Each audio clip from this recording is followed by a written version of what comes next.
एक शहर में एक बहुत बड़ा मकान था। उस मकान में चूहों ने डेरा जमा रखा था। जब भी मौका मिलता वे अपने अपने बिलों से निकलते और कभी खाने की चीजों पर अपना हाथ साफ करते, तो कभी घर की अन्य चीजें कुतर देते। उनका जीवन बड़े मजे से बीत रहा था। इधर मकान मालिक चूहों से तंग आ चुका था, इसलिए वह एक बड़ी सी बिल्ली ले आया। अब वो बिल्ली उसी घर में रहने लगी। बिल्ली के आने से चूहों का जीना हराम हो गया। जो भी चूहा बिल से निकलता वह उसे चट कर जाती। चूहों का बिलों से निकलना मुहाल हो गया। वे दहशत के माहौल में जीने लगे। बिल्ली उनके लिए एक बहुत बड़ी समस्या बन गई थी। समस्या से निजात पाने का उपाय निकालने के लिए एक दिन चूहों की सभा बुलाई गई। सभा में सभी चूहे उपस्थित हुए। सभा की अध्यक्षता कर रहे चूहे ने सबको संबोधित करते हुए कहा, साथियों, आप सब जानते ही हैं कि हम लोग बिल्ली रूपी बहुत बड़ी समस्या से जूझ रहे हैं। वह रोज हमारे किसी न किसी साथी को मारकर खा जाती है। बिलों से निकलना मुश्किल हो गया है, लेकिन इस तरह हम कब तक बिल में छुपकर रहेंगे?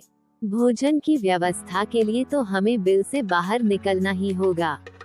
ये सभा इसलिए आयोजित की गई है ताकि इस समस्या का समाधान निकाला जा सके। आपके सुझाव आमंत्रित हैं। आप एक एक कर अपने सुझाव दे सकते हैं। एक एक कर सभी चूहों से इस समस्या पर अपनी अपनी सोच के हिसाब से सुझाव दिए, लेकिन किसी भी उपाय पर सब एकमत नहीं हुए। तब अंत में एक चूहा उठा और चहकते हुए बोला, मेरे दिमाग में अभी अभी एक बहुत ही बढ़िया उपाय आया है।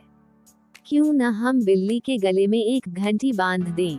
इस तरह बिल्ली जब भी आसपास होगी, उस घंटी की आवाज से हमें पता चल जाएगा और हम वहां से भाग जाएंगे। कहो कैसा लगा उपाय? सारे चूहों को ये उपाय बहुत पसंद आया। वे खुशी में नाचने और झूमने लगे, मानो उनकी समस्या का अंत हो गया हो।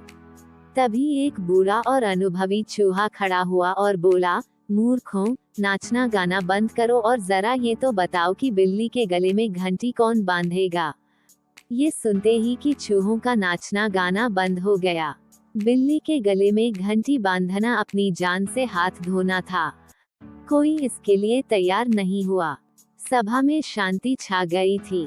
तभी इस शांति को चीरते हुए बिल्ली के कदमों की आहट सबके कानों में पड़ी और फिर क्या था, सब सिर पर पैर रखकर अपने अपने बिलों की ओर भाग खड़े हुए।